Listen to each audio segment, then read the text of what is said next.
আসসালামু আলাইকুম। ঈদ মোবারক।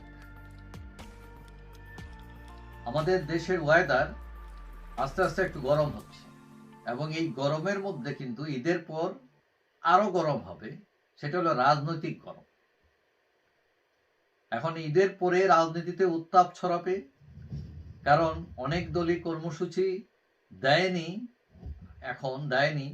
বিশেষ করে ইফতার পার্টির মধ্যে সীমাবদ্ধ ছিল তারা। এখন নতুন যে একটা দল হয়েছে এনসিপি, নাগরিক পার্টি, তারা নতুন উদ্যমে শডাউন করবে, জেলায় জেলায় কমিটি করবে এবং এই যে এনসিপি, তারা আধিপত্য বজায় রাখতে সক্রিয় থাকবে। তাদের যে বক্তব্য, গণপরিষদ নির্বাচন, সংস্কার, এগুলো নিয়ে আগামীতে চ্যালেঞ্জ করবে তারা এবং তখনই উত্তাপটা ছড়াতে শুরু করবে। এদিকে বিএনপি দ্রুত নির্বাচন নিয়ে আগাবে। আন্দোলনের হুমকি ইতিমধ্যেই দিয়ে দিয়েছেন মির্জা ফখরুল সাহেব এবং তারা তাদের জোটকে আরো বড় করা, নির্বাচনকে মোকাবেলা করার জন্য, এবং তারেক খালেদা জিও ফিরবেন শোনা যাচ্ছে। তারা আসলে দল আরো চাঙ্গা হবে। সবকিছু মিলিয়ে মাঠে থাকবে তারা।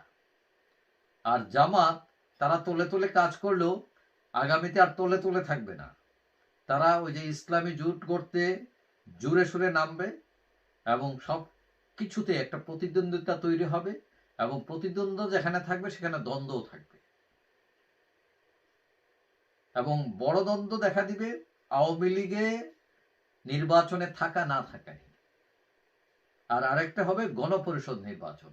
এটা বিএনপি চাচ্ছে না, কিন্তু এই যে নাগরিকরা, তারা কিন্তু এটাতে খুবই সোচ্চার এবং সংস্কার নিয়েও সমস্যা তৈরি হতে পারে। এবং এনসিপি কিন্তু শুধু এগুলোর মধ্যে না, এরা আরো নতুন ইস্যু তৈরি করতে পারে।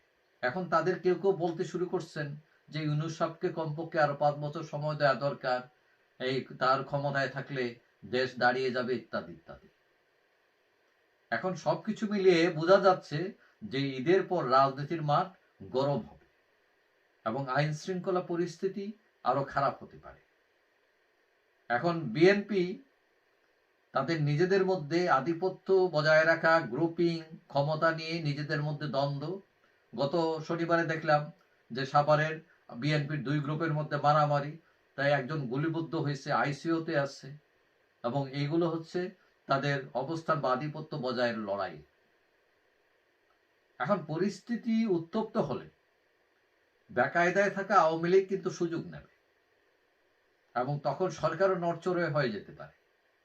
সুতরাং ঈদের পর রাজনীতি কোন দিকে মোড় নেয়, এটা কিন্তু অনেকের কাছে এটা কনসার্ন। এবং রাজনীতি পরিবর্তনটা এমনভাবে হঠাৎ করে হতে পারে যেটা হয়তো আমরা চিন্তা করছি না।